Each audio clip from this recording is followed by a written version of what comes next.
Hello everyone. तो कैसे हो आप सब। मैं हूँ सोनी, आपकी जीएल स्टोरी टेलर और राइटर। सो बिना किसी देरी के आते हैं सीधा स्टोरी पे। फोर्स लव का पार्ट 88। पिछले पार्ट से सीधे आगे चलते हैं। ओके, काव्या को दिखाते हैं जो कि उठ जाती है वहां से और वो पलटती है पीछे और वो वहां से जाने को होती ही है कि तभी एकदम से सारे गार्ड्स उसे घेर लेते हैं और गन पॉइंट कर लेते हैं।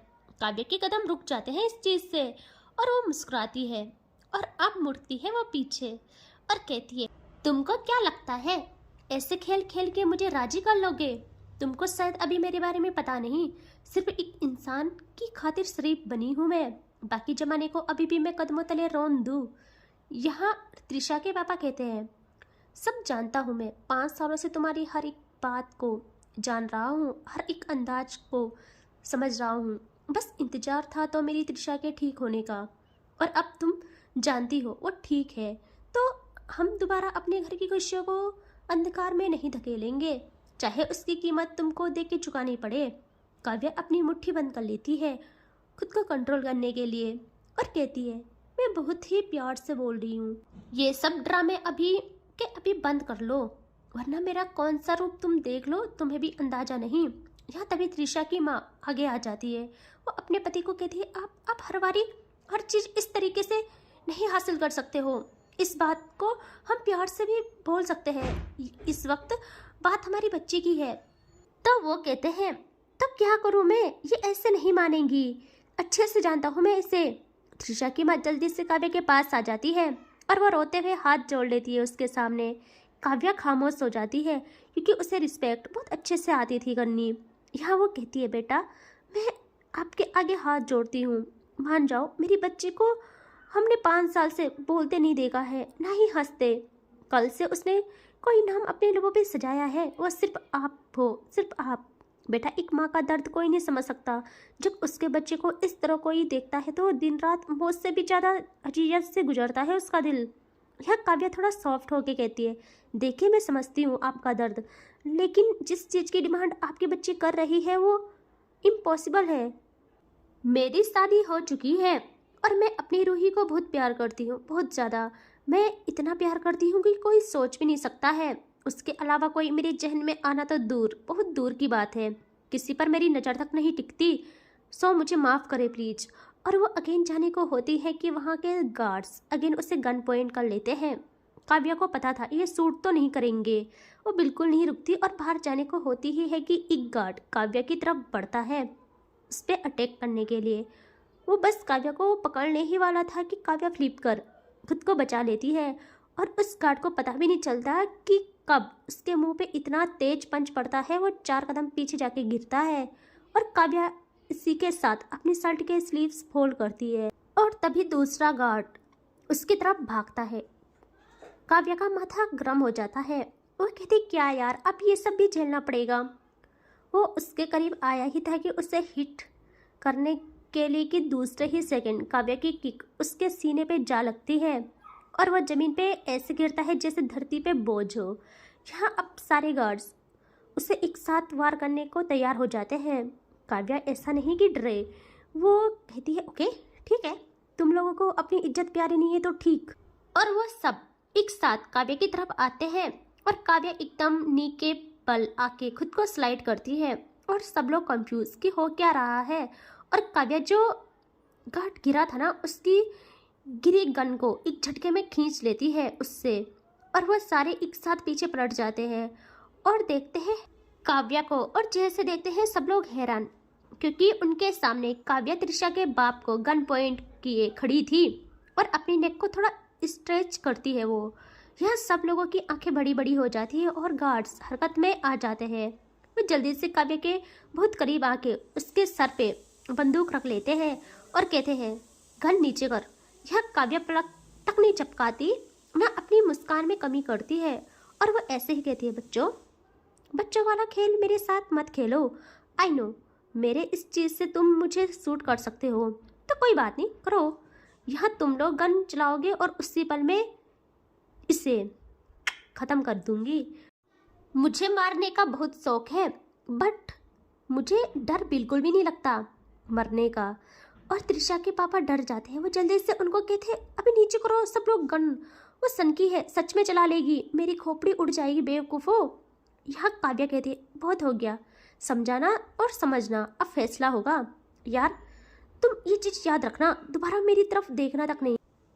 और वो यही कह रही थी कि तभी ऊपर से एक आवाज़ आती है बहुत तेज कि काव्या अब आ गई। और सारे लोग और काव्या भी देखते हैं ऊपर। वहाँ थी त्रिशा। और यही हुआ था कि एक गार्ड एकदम से काव्या के हेड पे हिट करता है बहुत तेज। और ये अचानक हुआ था। यहाँ त्रिशा की वो पुकार चीख में बदल जाती है। वो चिल्लाती है, बिलखती है और रोती है अगेन और कहती है नहीं, तुमने क्या किया। यहाँ काव्या भी इंसान थी यार, उसके हाथ से गन गिर जाती है। चोट इतनी ज़्यादा लगी थी और उसका हाथ अपने सर के पीछे चला जाता है और वो धीरे धीरे आंखें बंद कर रही थी। त्रिशा के हाथ पांव ठंडे पड़ जाते हैं, कांपने लगते हैं और वो बेसुध होकर भागती है नीचे। यहाँ त्रिशा के घर वाले भी अब होश में आ जाते हैं। वो देखते हैं कि क्या हुआ, इतना सडन हुआ था कि उनको भी कुछ पता ही नहीं चलता और सब डर जाते हैं। त्रिशा की माँ चिल्लाती है, रोती है और कहती है बच्चा शांत हो जाओ, अब ऐसे मत भागो, अभी तो तबीयत सही हुई है, आराम से आओ, सब ठीक है, प्लीज आराम से आओ। यहाँ काव्या धीरे धीरे नीचे गिरने लगती है और जैसे वो गिरती है त्रिशा भागते हुए रोते हुए उसके पास आती है और काव्या का गिरना और त्रिशा का उसको थामना हो जाता है। काव्या को संभालते हुए त्रिशा जमीन पे बैठ जाती है और काव्या की आंखें त्रिशा की गोदी में बंद हो जाती है। वो बेहोश हो जाती है और त्रिशा काव्या के फेस को अपने हाथों में थामती है और कहती है उठो प्लीज, उठो प्लीज, उठो ना प्लीज उठो। और वो उसके आंसू ना इतने गिरते हैं कि काव्या के फेस को भिगो लेते हैं। यह त्रिशा के घर वाले त्रिशा को ऐसे देख के फ्रीज हो जाते हैं। ये सब इतना सडन हुआ था कि सब सिचुएशन को अच्छे से समझ भी नहीं पाए। यह त्रिशा के पापा जल्दी से त्रिशा के पास आके उसके शोल्डर में हाथ रखते हैं और कहते हैं बच्चा ऐसे मत करो प्लीज। तभी त्रिशा आंखों में आग लिए देखती है अपने पापा को और गुस्से में उनका हाथ अपने शोल्डर से झटक लेती है और उसके पापा हैरान हो जाते हैं। यह त्रिशा काव्या को अपनी गोदी में लिए देखती है साइड में काव्या के हाथों से गिरी हुई गन को और वो एक झटके में उससे अपने हाथों में ले लेती है और गुस्से में उस गार्ड की तरफ करती है और वो बस एकदम ट्रिगर को प्रेस ही करती है कि उसके पापा त्रिशा के हाथ को पकड़ लेते हैं और साइड कर लेते हैं और वह गोली गार्ड के बाजू से होके गुजर जाती है। यहाँ वो त्रिशा के हाथ से गन ले लेते हैं और जल्दी से डॉक्टर को फ़ोन करते हैं और त्रिशा काव्या को अपने सीने से लगा लेती है, बहुत ज़्यादा रोते हुए उसको हक कर लेती है। यहाँ अब दिखाते हैं हम कुछ टाइम के बाद का सीन। त्रिशा का रूम था जहाँ बेड में लेटी थी काव्या, बेहोश हुई थी और उसके बगल उसका हाथ थामे त्रिशा थी, बस रो रही थी। डॉक्टर ने काव्या को नींद की मेडिसिन दे दी थी ताकि वो रेस्ट करे और वो कहते हैं सब ठीक है, जल्दी होश में आ जाएंगी ये, और वो चले जाते हैं वहाँ से। यहाँ अब दिखाते हैं हम घर जहाँ रूही के दिल में बहुत बेचैनी हो गई थी। जिस टाइम काव्या को हिट हुआ था रूही के सीने में एक अजीब सा दर्द पैदा हो गया था। उस टाइम से उसको अच्छे से फील हो गया था कि काव्या मुसीबत में है, वो अब नहीं रुक पाती। वो वहाँ से भाग के नीचे आती है हॉल में और वो जैसे हॉल में आती है वहाँ कोई नहीं था। वो तन्वी को फ़ोन लगाती है बट तन्वी नहीं उठाती और रूही की बेचैनी सीमा पार कर जाती है। उसे काव्या चाहिए थी। वो इधर उधर देखती है कि तभी उसका सामना होता है राहुल से, जो कि मेन डोर से अंदर आ रहा था और जैसे रूही देखती है उसका खून खोल जाता है। यह राहुल को कुछ पता ही नहीं था कि उसको सब सच पता चल गया। वो समझ रहा था कि उसकी लगाई आग इतनी लग गई कि काव्या घर ही नहीं आ रही है। वो जल्दी से रूही के पास आता है और कहता है भाभी जी आप ठीक तो है ना। रूही कुछ जवाब ही नहीं देती। तभी राहुल कहता है भाभी आई नो आप बहुत परेशान हो, पर क्या करें जब आपका सुहागी ऐसा है। और उसका ये कहना था कि यहाँ रूही का गुस्सा नफरत सीमा लांग लेती है। रूही हवा को चीरते हुए अपना हाथ राहुल के गाल पे इतनी तेज जड़ती है कि राहुल का मुंह टेढ़ा हो जाता है और उस थप्पड़ की गूंज इतनी थी कि किचन से काव्या की माँ और नानी जी एकदम बाहर आ जाती है कि ये धमाका कहाँ हुआ।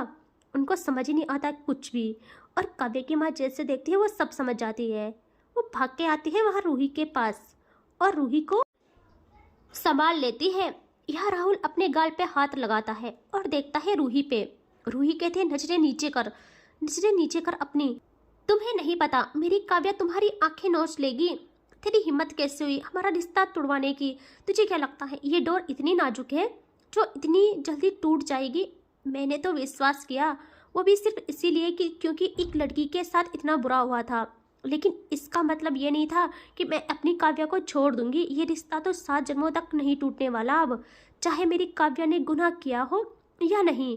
और अब तो खुद भगवान जी भी कहे कि इन्होंने कुछ किया है तो मैं नहीं मानूंगी। एक बार मैंने गलती की है, दोबारा नहीं होगी। लेकिन तुमको इसकी सजा ऐसी मिलेगी कि तुम मौत की भीख मांगोगे। मेरी काव्या को बस मेरे पास आने दो एक बार। यहाँ राहुल की हालत खराब। तभी काव्या की माँ रूही को कहते, रूही प्लीज शांत हो जाओ, पापा जी घर में है। और तुम जानती हो ना, यहाँ रूही कुछ नहीं कहती और वहाँ से बाहर निकल जाती है। और काव्या की माँ उसके पीछे आती है। और काव्या की नानी तो कुछ समझ ही नहीं पाती कि यहाँ चल क्या रहा है। काव्या की माँ रूही के पीछे आती है और वो देखती है रूही अपने आंसू साफ करते हुए मेन गेट से बाहर जा रही है। और वो जल्दी से भाग के रूही का हाथ पकड़ लेती है और रूही को अपने सामने कर कहती है, बात क्या है, कहाँ भाग रहे हो ऐसे। यहाँ रूही का दिल उसके बस में नहीं था। वो कहती है, मम्मी जी मुझे जाने दीजिए, प्लीज़ मुझे जाने दीजिए, मेरा मन घबरा रहा है। ये फ़ोन भी नहीं उठा रहे हैं और ना तन्वी उठा रही है। मुझे पता नहीं क्यों मैं ऐसा फील हो रहा है कि मेरी काव्या मुझे पुकार रही है, उन्हें मेरी ज़रूरत है। मुझे ऐसा लग रहा है कि वो मुझे बुला रहे हैं, वो तकलीफ़ में है। मैंने उनकी चीख सुनी है, प्लीज़ मुझे जाने दे, मैं हाथ जोड़ती हूँ। यहाँ काव्या की माँ रूही को कहती है, रूही होश में आओ, तुम कह क्या रही हो, पता भी है तुम्हें, वो अपने पापा के साथ है। आई नो तुम परेशान हो बेटा, लेकिन अब सब सही हो जाएगा। वो बहुत प्यार करती है तुमसे, तुमको एक नज़र देखने भर से ही वो सब भूल जाएगी। तुम खुद को इस तरह मत तड़पाओ और ना तकलीफ काव्या को ही होगी। यहाँ रूही कहती है, नहीं मम्मी जी आप समझ नहीं रहे हो, मेरा दिल घबरा रहा है, ऐसा कभी नहीं हुआ है। आपको मुझ पर यकीन नहीं, ठीक है आप पापा जी को कॉल करो, उनको पूछो ना वो कहाँ है, बस एक बार उनकी आवाज़ मेरे कानों में तक आ जाए मैं बेफिक्र हो जाऊंगी, प्लीज करो ना कॉल। वो कहती है ठीक है मैं करती हूँ। और वो कॉल करती है काव्या के पापा को। वो पहले उठाते नहीं, काव्या की माँ भी घबरा जाती है, वो लगातार फ़ोन करती है, फिर जल्दी से वो उठा लेते हैं। और जैसे ही फ़ोन उठा था काव्या की माँ कहती है, फ़ोन क्यों नहीं उठाना हो रहा है तुमको, कहाँ हो तुम। वो कहते हैं मैं फैक्ट्री में हूँ। वो कहती है काव्या कहाँ है। वो थोड़ा डर जाते हैं कि इनको कैसे पता। वो कहते हैं काव्या यहीं है बस। काव्या की माँ सख्त टोन में कहती है, मैंने पूछा है तुमसे कुछ, जवाब दो, काव्या कहाँ है, मेरी बात कराओ उससे। यहाँ वो कहते हैं बस हम आ जाएंगे शाम तक घर। काव्या की माँ कहती है मैंने कुछ बोला है, बात कराओ मेरी, वरना अब जानते हो मैं और रूही बस कुछ ही पल में वहाँ पहुँच रहे हैं। और वो ना डर जाते हैं और वो कहते हैं देखो काव्या मिस्टर चौधरी के घर गई है, वो डील। यहाँ काव्या की माँ बहुत डर जाती है और गुस्से में कहते हैं तुम पागल हो तुम, कैसे भेज दिया तुमने उसे वहाँ, और कौन है उसके साथ। वो कहते हैं कोई नहीं, क्योंकि उन्होंने डिमांड रखी थी कि काव्या को अकेले भेजो। यहाँ काव्या की माँ का दिमाग खराब और जल्दी से फ़ोन कट कर लेती है और रूही की जान हलक तक आ गई थी। वो कहती है मम्मी जी क्या हुआ, कहाँ है वो। काव्या की माँ कहती है काव्या त्रिशा के घर गई है। रूही की दुनिया हिल जाती है उसी पल। वो कहती है लेकिन क्यों। तो वो कहती है क्योंकि ज़मीन की डील करनी थी, लेकिन फिक्र मत करो सब सही हो जाएगा, मैं जाती हूँ। और वो बस यही कह रही थी कि तभी रूही कार तक आ जाती है। काव्या की माँ जानती थी अब रूही को जब तक काव्या न मिले वो चैन में नहीं रहेगी। और वो भी उसी कार तक आ जाते हैं और ड्राइवर के साथ वो लोग निकल पड़ते हैं त्रिशा के घर। यहाँ तन्वी ने ये सब पहले ही काव्या के पापा से पता कर लिया था, वो भी वहीं पहुंच गई थी, लेकिन किसी को अंदर जाने की इजाज़त नहीं थी। तन्वी अपने साथ गार्ड्स भी नहीं लाई थी और तन्वी को पता था बल का यूज़ करके कुछ नहीं होने वाला, दिमाग लगाना पड़ेगा। और यहाँ काव्या अभी भी बेहोश थी। त्रिशा ने एक भी पल काव्या का हाथ नहीं छोड़ा था और तन्वी सोचती है कि मैं चुपचाप हवेली में घुसूंगी। वो कुछ एक्शन ले पाती, तभी फायरिंग की आवाज़ और गाड़ियों की तेज गड़गड़ाहट तन्वी को झकझोर के रख लेती है। वो खुद समझती उस गाड़ियों से उड़ती धूल के बादल तन्वी की आंखों में चुभ जाते हैं। वो जल्दी से आंखें बंद करते हुए पलट जाती है पीछे और कुछ टाइम के बाद जैसे उसकी आंखें खुलती है वो स्टिफ हो जाती है, क्योंकि अब टकरा रही थी दो पावर, सिंगानियाज एंड चौधरी। काव्या की माँ और रूही के कार के पीछे गाड़ियों की सैकड़ों में तादाद थी। हर गाड़ी में 8-10 गार्ड्स थे विद गन्स और उनका निशाना था चौधरी खानदान। बात काव्या पे आ गई थी तो काव्या की माँ का आग बनना तो तय था और वो अच्छे से जानते थे कब कहाँ पावर का इस्तेमाल करना है। यहाँ चौधरीज के गार्ड्स भी सब पहले से हरकत में थे। उन्हें पता था ऐसा कुछ होने वाला है, लेकिन भारी हमेशा की तरह सिंगानियासी पड़ते हैं। रूही पहली बार ऐसी जंग में शामिल हुई थी। वो किसी को मारना नहीं चाहती थी, उसे सिर्फ काव्या चाहिए थी। लेकिन यहाँ जंग का ऐलान हो चुका था। तन्वी समझ जाती है, वो भी जल्दी से अपनी कार तक आती है, इन अपनी कार को स्टार्ट करके वहाँ ले जाने लगती है। और तभी उनकी हवेली का जाइंट गेट एक झटके में खुल जाता है, क्योंकि 3 कार्स स्पीड में आके उसे तोड़ डालती है और अब दोनों तरफ से फायरिंग होती है स्टार्ट। रूही तो देख भी नहीं पाती, वो जल्दी से अपनी आंखें बंद करके अपने कानों पे हाथ जमा लेती है और खुद को संभालने का ट्राई करती है। और जैसे उसकी आंख खुलती है वो खुद को हवेली के अंदर पा लेती है। और रूही शॉक्ड कि अभी तो गेट बंद था, फायरिंग हो रही थी, अभी हम अंदर कैसे आ गए। यह काव्या की माँ का वो दबंग अवतार निखर के आता है। वो जल्दी से डोर खोल के कार से उतर जाती है और रूही भी उतर जाती है। फिर ये लोग बढ़ते हैं अब अंदर घर की तरफ। यहाँ कुछ गार्ड्स इनको प्रोटेक्ट करते हैं और ये लोग डोर तक आते हैं। अंदर त्रिशा के घर वालों को सब पता था बाहर क्या हो रहा है। वो खुद को वीक होता देख लेते हैं।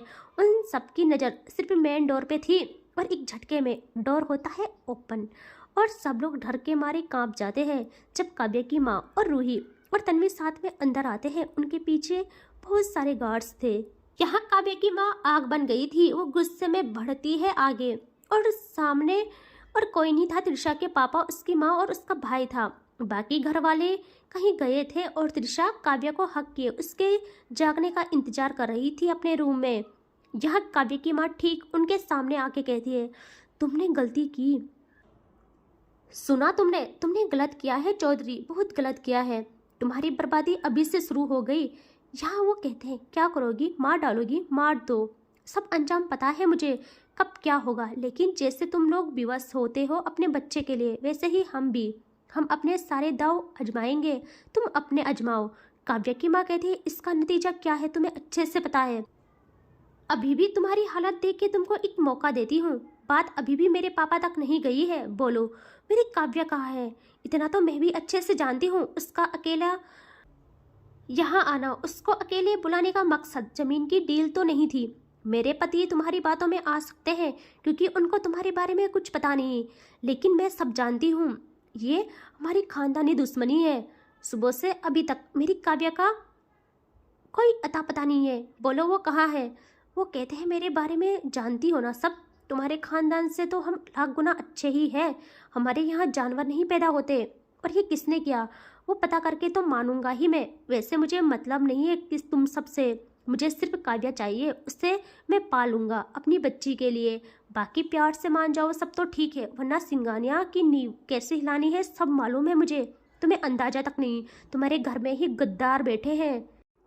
यहाँ काव्या की माँ कहती है, राहुल है ना।